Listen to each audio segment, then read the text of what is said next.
अगं काय झालं? अरे देवा. नाही ते नाही राहू दे राहू दे राहू दे. मी करीन नंतर ते. मी करीन. माया, मला ना तू का हवाय हे मी तुला सांगितलंय आणि आज ना उद्या तू विचार करशीलच. पण प्लीज लवकरात लवकर विचार कर. करतय ना? नाही ते मी सांगेन तुम्हाला सासूबाई, पण तुम्ही आधी मला एक गोष्ट सांगा. काय? मंजिरी बद्दल तुम्हाला काय काय माहित आहे? मंजिरी बद्दल तुला काय करायचंय? तुम्हाला जर या घरात तुमचा मान पुन्हा मिळवायचा असेल तर मंजिरीचा भूतकाळ जाणून घेणं गरजेचं आहे. ते जाणून घेतल्याशिवाय आपण पुढचं काहीही ठरवू शकत नाही. वा माया, सॉलिड आहेस तू. एवढी फास्ट. चांगलंय.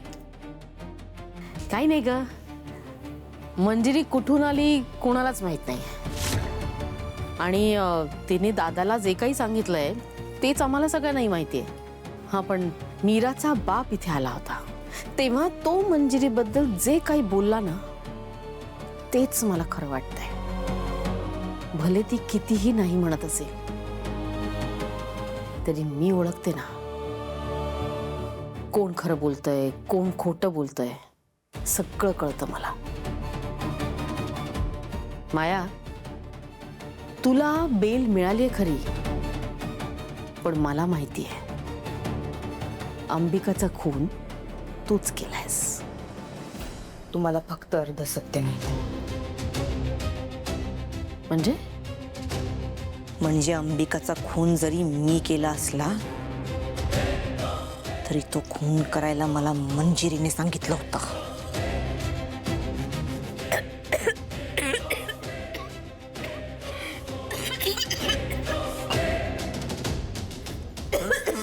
हो सासूबाई, सावकाश. नर्मदा, काय झालं? काय ठसका लागला का? वर बघ, वर बघ. अगं नर्मदा, ऐक माझं. जिथे जाणार आहेस तिथे बघ तरी एकदा.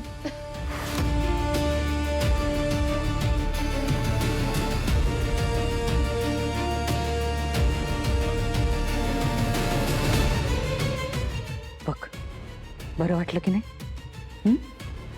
म्हणजे म्हणजे मंजिरीनेच अंबिकाला मारलंय?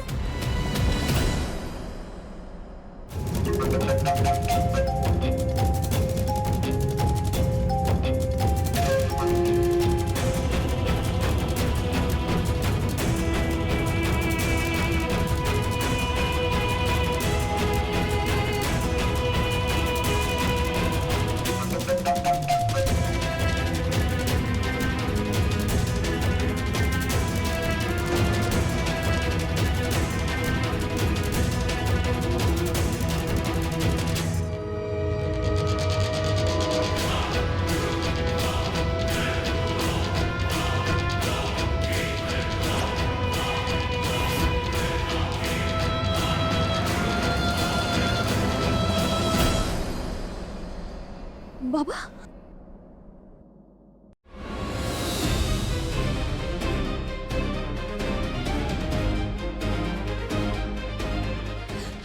बाबा, बाबा, आता तर पाहिलं होतं मी बाबांना इथे.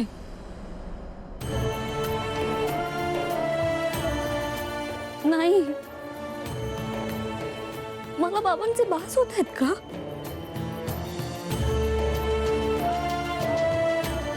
काय करू मी? काहीच कळत नाहीये. कुठे शोधू बाबांना माझ्या?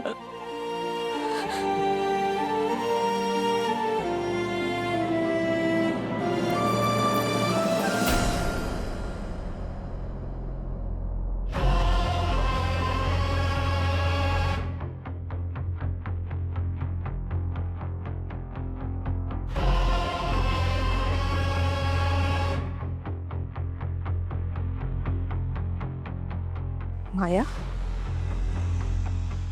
मला मारलंस आणि आता परत या घरात आलीस तू. पण एक गोष्ट लक्षात ठेव, माझ्या वेदावर मी तुझी सावली सुद्धा पडू देणार नाही. काही येऊ देणार नाही मी माझ्या वेदाला. गरज पडली ना तर मी काहीही करेन.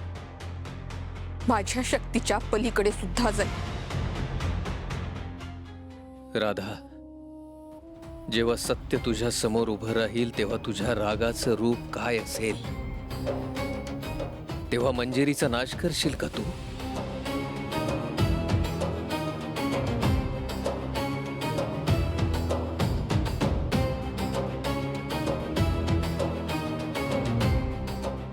मला माहिती आहे तुझं तुझ्या सासूवर अमाप प्रेम आहे.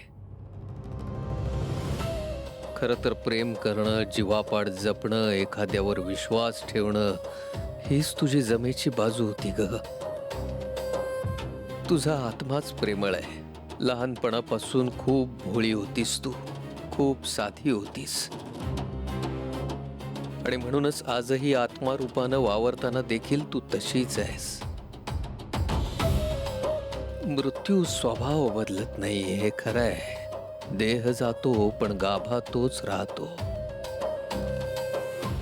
अंबिका, तुझ्या या निष्कपट स्वभावाचा तुझ्याच कपटी सासूनं निर्दयपणे फायदा घेतला आणि म्हणून आज तुझी ही अवस्था आहे.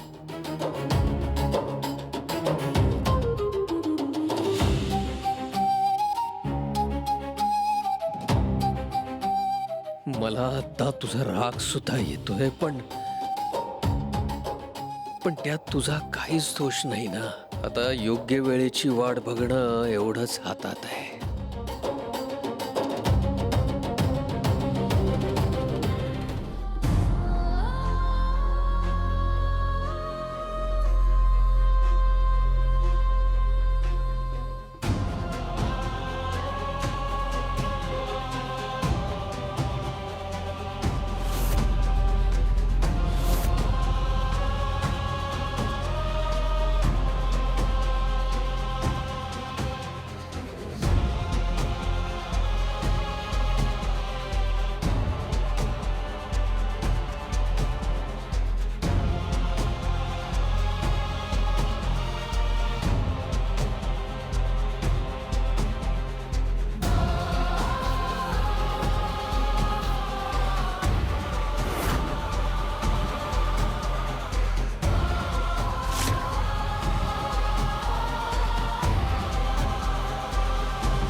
मी बाबांना भेटायचा खूप प्रयत्न करते ग, पण ती मंजिरी मला भेटूच देत नाहीये. मंजिरी खोटं बोलतेय तुझ्याशी.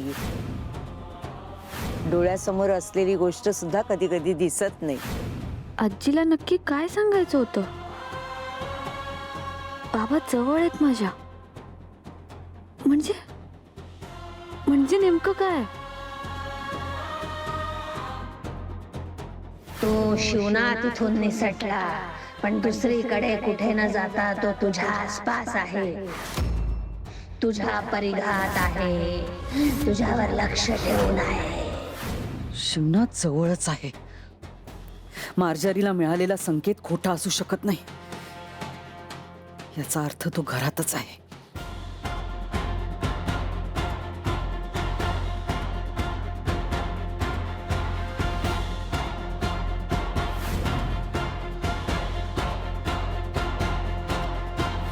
आरशात मला बाबा दिसले, तो भास नव्हता. मग कुठे आहेत बाबा? आणि इथेच असतील तर माझ्या समोर काही येत नाहीयेत.